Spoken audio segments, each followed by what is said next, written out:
अब मैवेन के अंदर ये सब कुछ करने के लिए एक मेन फाइल होती है, उस फाइल का नाम होता है फॉर्म। ठीक है, क्योंकि अभी इसको ये सब कुछ मैनेज करना है तो उसके लिए भी कुछ तो एक प्रोविजन होनी चाहिए। ठीक है, तो एक मेन फाइल होती है जो होते हैं उस बोलते हैं pom.xml। उस फाइल को जो बोलते हैं pom.xml। एक्सएमएल पॉम का मतलब है project object model, project object model. Dot XML यानी एक्सटेंसिबल मार्कअप लैंग्वेज, ये एक एक्सटेंशन है उसका एक्सएमएल। सब लोगों को एक्सएमएल पता है ना क्या होता है? XML is a extensive markup language, यानी उसके अंदर हम हमारे खुद के टैग लिख सकते हैं। जैसे हम HTML यूज करते हैं, HTML के अंदर हम HTML के इनबिल्ट जो उन्होंने बनाए हुए टैग है वो हम क्या करते हैं, यूज करते हैं। वेयर एज XML जो है आप अपने खुद के टैग बना सकते हो और वो टैग उसके अंदर आप यूज कर सकते हो। ठीक है, और जिसको भी आपको XML वो देनी है उसको ये बताना पड़ेगा भाई ये मेरे टैग्स हैं, वही टैग आप क्या करो, यूज करो, तभी जाके आपको वो डेटा या वॉट जो मैंने यहाँ पे भेजा है वो आपको मिल जाएगा। ठीक है, उसे बोलते हैं हम XML। तो ये एक प्रोजेक्ट ऑब्जेक्ट मॉडल pom.xml होती है। इस pom.xml के अंदर हम क्या करते हैं, जितने भी आपकी डिपेंडेंसी रहेगी वो हम इस pom.xml के अंदर डालते हैं। जैसे MySQL की जार मुझे चाहिए, ठीक है, तो वो जार में क्या करूंगा, वो जार डाउनलोड करनी है तो वो जार कहाँ से डाउनलोड करना है वो सिर्फ यहाँ पे बता दूंगा, भाई मुझे ये MySQL की XYZ जार चाहिए। ठीक है, तो ये जार क्या कर लो तू, डाउनलोड करके रख। ठीक है, क्योंकि मुझे ये प्रोजेक्ट के अंदर यूज करना है। तो वो क्या कर लेता है, ओके, वो उसे सिर्फ बताना पड़ता है कि कहाँ से डाउनलोड करना है। ठीक है, तो वो क्या कर लेता है, खुद से वो डाउनलोड कर लेता है, खुद से वो उसके हमारे प्रोजेक्ट के अंदर वो लेके आता है और फिर हम डायरेक्टली वो यूज कर सकते हैं। डायरेक्टली हम उसके अंदर कनेक्टिविटी का कोड लिख सकते हैं। ठीक है, तो जितने भी सारी जार से वो सब कुछ ये क्या कर लेता है, मैनेज कर लेता है। तो इसे बोलते हैं pom.xml। अब ये जार जो है वो डाउनलोड कहाँ से करता है और कैसे करता है? ठीक है, तो ये मैंने कि भाई जार तो चाहिए, ठीक है, हम दे देंगे पाथ, मगर वो डाउनलोड कैसे करेगा? ठीक है, तो डाउनलोड करने के लिए मैवेन का एक अलग सा एक रेपोजिटरी होता है। ठीक है, that is a central repository, उसे बोलते हैं हम सेंट्रल रेपोजिटरी या रिमोट रेपोजिटरी। ठीक है, ठीक, थोड़ा इसके लिए हम क्या करते हैं, डायग्राम पढ़ लेते हैं। ठीक है? तो थोड़ा और आपको समझ में आएगा। सर देखो एक ये क्वेश्चन डायग्राम, था मुझे। डायग्राम सब लोगों को दिख रहा है? हाँ जी, यस सर आपने जो बोला ना एक्सएमएल में जो टैग देते हैं तो वो यस यस। टैग कोड में कहाँ देते हैं? मतलब एज अ वो डेटा रीड करेगा तो कैसे, मतलब टैग मतलब क्या होता है बेसिकली? ओके, अच्छा ठीक है, देखो टैग क्या होता है। आप सो नॉर्मल HTML में आप टैग यूज करते हो क्या?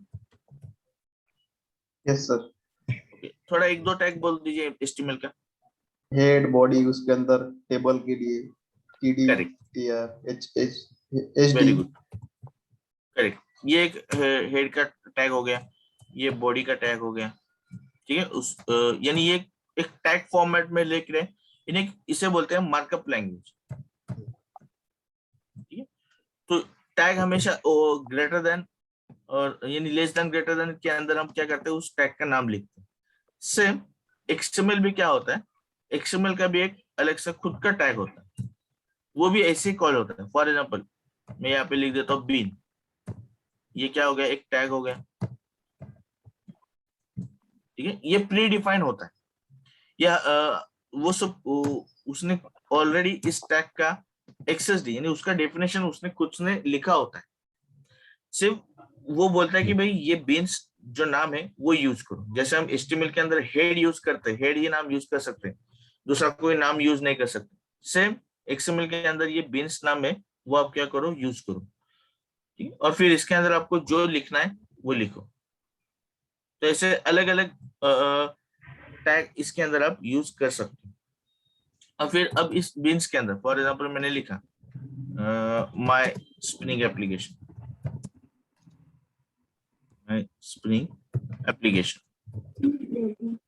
माई स्प्रिंग एप्लीकेशन ये क्या हो गया, मेरा डेटा होगा, इट इज अ डेटा। और ये क्या हो गया मेरा टैग नेम।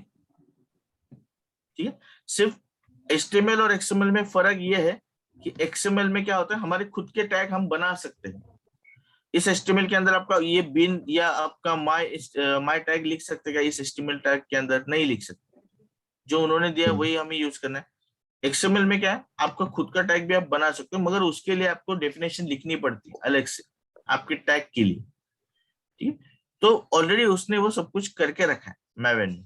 मैवेन बोलता है कि आप क्या करो, जैसे आप HTML के टैग यूज करते हो वैसे ही मेरे टैग भी यूज करो, जो कि ये एक दो तीन टैग है वो यूज करो, फिर वो बाकी मैं सब कुछ हैंडल कर लूँ। और इसके अंदर फिर ये डेटा दे दो, जैसे हमने ये माई स्प्रिंग एप्लीकेशन दिया है, वो क्या हो गया आपका डेटा हो गया। तो वो जैसा अंडरस्टैंड हो जाएगा कि अच्छा ये माई स्प्रिंग एप्लीकेशन, ये आपको कुछ तो करना है, ओके मैं फाइन, वो मैं कर लूंगा। ठीक है, Okay. समझ में आ गया? ये स्टिल कंफ्यूज में हो? Yes. सभी लोगों को समझ में आया क्या? अगर डाउट रहेगा तो पूछ लो। ठीक है, अब ये जो pom.xml इसके अंदर डेटा, अगर वो हम बोल रहे कि भाई वो क्या करेगा, डेटा सब कुछ लेके आएगा, कहाँ से लेके आता है, थोड़ा वो उसका आर्किटेक्चर देखते हैं कि भाई वो लेके आएगा कैसे। ठीक है, ये तो समझ में आएगा भी मैवेन हमारा सब कुछ मैनेजमेंट कर लेता है। ठीक है, मगर करता कैसे है, तो ये हमारा वर्क स्पेस है। ठीक है, ये क्या है हमारा वर्क स्पेस। वर्क स्पेस हमने इक्लिप्स के अंदर वर्क स्पेस बनाते हैं, और फिर वहां पे हम क्या करते हैं, मैवेन प्रोजेक्ट बनाते हैं। ठीक है, मैवेन प्रोजेक्ट बनाने के बाद वहां पे क्या कर लेता है, मैवेन बाय डिफॉल्ट एक pom.xml फाइल बनाता है। ठीक है, और एक सोर्स कोड होता है हमारा, जो कि हम जावा का कोड होता है। ठीक है, अब ये जो सोर्स कोड है, ये सोर्स कोड आप कहाँ से भी डाउनलोड कर सकते हो, यानी अगर आपके ये ऑप्शनल है, गिटहब के अंदर आपका सोर्स कोड है, तो आप गिटहब को डायरेक्ट क्या कर सकते हो, इंटीग्रेट करके वो सोर्स कोड आपके अंदर ले सकते हो। या आप बोलेगे सर मेरे पास तो गिटहब नहीं है, कुछ भी नहीं है, नो प्रॉब्लम, आप क्या करो, डायरेक्टली आप एक सोर्स कोड लिख दो, सोर्स कोड से नहीं आपकी जावा फाइल बना दो। स्टूडेंट क्लास बनाना है, स्टूडेंट क्लास बनाओ, या और कुछ आपको पब्लिक स्टैटिक वर्ड में मेन फाइल बनानी है, वो सब कुछ बना दो इस सोर्स कोड के अंदर। अगर पहले से बनाया हो तो आप गिटहब के थ्रू उसे पुल कर सकते हो और आपके प्रोजेक्ट के अंदर रख सकते हो। ठीक है, ये ऑप्शनल है, इसलिए मैंने यहाँ पे लिखा है it is optional. Next pom.xml। अब इस pom.xml के अंदर हमें क्या करना पड़ता है कि कौन सी हमें जार फाइल लगने वाली है, वो हमें यहाँ पे मेंशन करना पड़ता है। यानी MySQL की जार फाइल हमें चाहिए, तो भाई इस pom.xml के अंदर मेंशन कर दो कि भाई मुझे MySQL की जार चाहिए।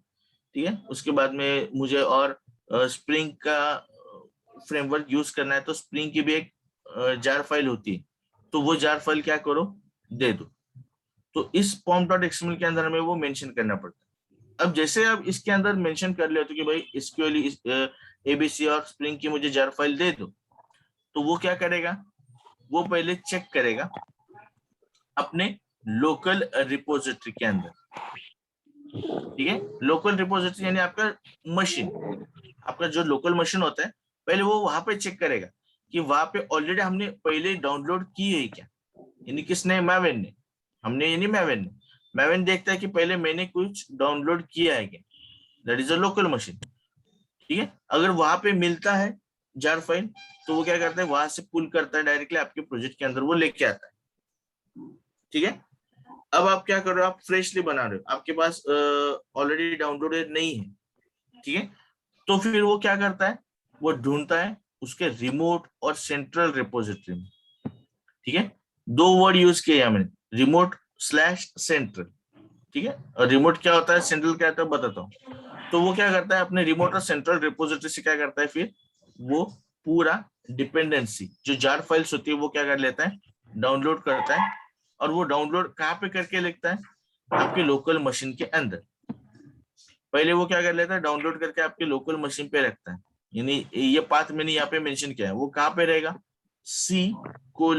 C:users स्लैश आपके यूजर का नाम। अब मेरे यूजर का नाम डेल है, इसलिए मैंने डेल लिखा है, आपके देखो क्यों कौन सा है, डेल के अंदर .m2 नाम का एक फोल्डर होता है। M2 stands M stands for Maven, इसलिए वो M2 दे देता है। ठीक है, तो वो M2 फोल्डर के अंदर पूरी जो जार होती है जो हमें प्रोजेक्ट के अंदर लगने वाले, वो पहले यहाँ पे डाउनलोड करके रख देता है आपके लोकल मशीन के अंदर। ठीक है, फिर उसके बाद में वो क्या करता है, फिर यहाँ से वो क्या कर लेता है, फेच कर लेता है। नेक्स्ट टाइम अगर आप नया प्रोजेक्ट बनाते हो और फिर से आप वही डिपेंडेंसी डालते हो, तो फिर से वो क्या करेगा, इस रिमोट पे जाएगा क्या, नहीं जाएगा। वो क्या करेगा, पहले से हमारे लोकल मशीन के अंदर है वो जार फाइल, फिर वो क्या करेगा, वहां से क्या करेगा, डायरेक्टली फेच करेगा और आपके प्रोजेक्ट के अंदर यानी pom.xml में वो दे देगा और आपके प्रोजेक्ट के अंदर वो जार फाइल्स डाउनलोड करके रख दे। यानी फिर से वो रिमोट या सेंट्रल रिपोजिटरी के पास नहीं जाएगा।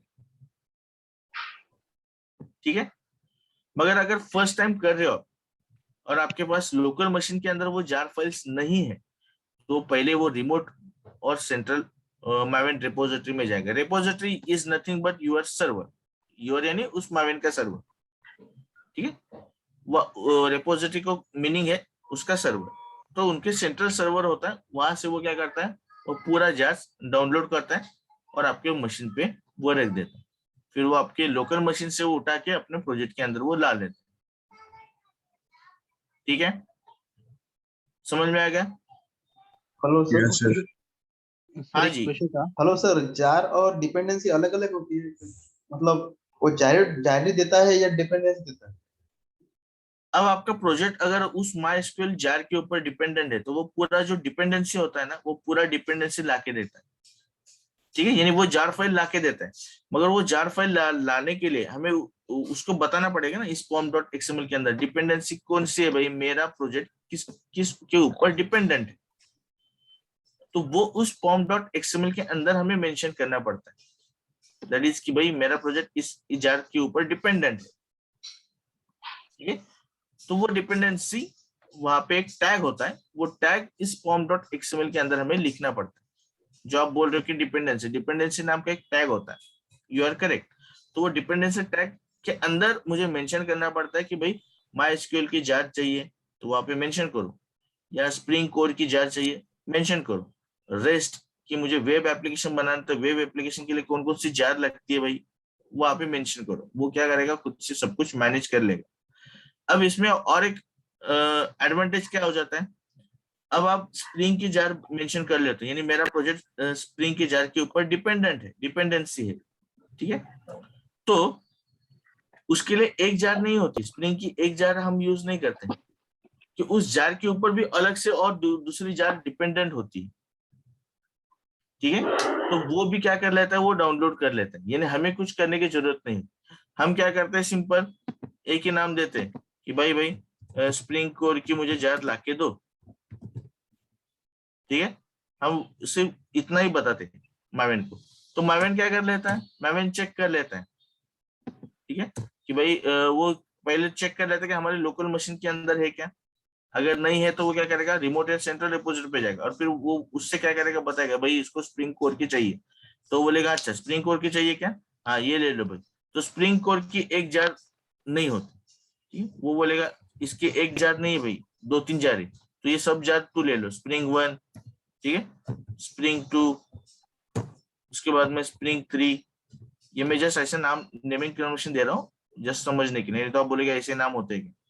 तो इतने सारे फॉर एग्जांपल XYZ जार, कि भाई ये अगर स्प्रिंग 1 यूज करना है तो इसके लिए ये XYZ जार आपको चाहिए। तो जितने भी इस स्प्रिंग 1 को चाहिए जार, वो सब जार उसको अंदर वो दे देगा, यानी वो एक जार नहीं देता। अगर उसके ऊपर डिपेंडेंट जार रहेगी, वो भी वो क्या करता है, लेके आता है इस रिमोट और सेंट्रल रिपोजिटरी से, फिर हमारे लोकल मशीन पे रखता है वो लोकल मशीन हमारे प्रोजेक्ट के अंदर लेके आता है। ठीक है, पहले हमें क्या करना पड़ता था, जब मावेन नहीं था तो हमें ये पूरी खुद से जार क्या करनी पड़ती, लानी पड़ती थी। अभी देखो स्प्रिंग कोर का एक प्रोजेक्ट बनाना है तो एक जार के ऊपर दूसरी जार डिपेंडेंट है, इसके ऊपर तीसरी डिपेंडेंट है, फिर XYZ स्प्रिंग 1 को XYZ भी जार चाहिए, तो इतनी सारी जार हमें खुद से मैनेज करना पड़ता है। उसमें से एक भी अगर हम भूल जाते हैं तो फिर आपके प्रोजेक्ट रन नहीं होता। ठीक है, तो ये सब कुछ जो मैनेजमेंट है ये पूरा मैवेन कर लेता है। तो सर इसमें वर्जन्स भी मैनेज करता है क्या, मतलब सपोज लोअर यस, वर्जन्स के रहेंगे कुछ, तो वो भी करेक्ट, मैनेज कर लेता है, ये वर्जन भी मैनेज करता है। वो पहले भी वो चेक कर लेता है कि भाई आपका जावा का वर्जन कौन सा है, पहले वो चेक कर लेता है कि आपका जावा 1.8 है, जावा 11 है या जावा 12 है, क्योंकि अकॉर्डिंग टू जावा के वर्जन के वाइज भी उसके अलग अलग वर्जन हमें यूज करने पड़ते हैं जार के, तो वो खुद से मैनेज कर लेता है, वो चेक कर लेता है कि आपका जावा कौन सा है, भाई 1.8 है ना, ओके, तो वो इस रिमोट रेपोजिटरी को बताएगा कि उनका 1.8 जावा है, तो उसके रिलेटेड ही मुझे जार दे दो, यानी उसको कंपेटेबल वही जार दे दो, ये दूसरी कोई जार नहीं लेके आएगा, तो उसके कंपेटेबल जार ही वो क्या करेगा, लेके आएगा। ठीक है, तो मतलब वो ऐसा एक सपोज, एडवांटेज है।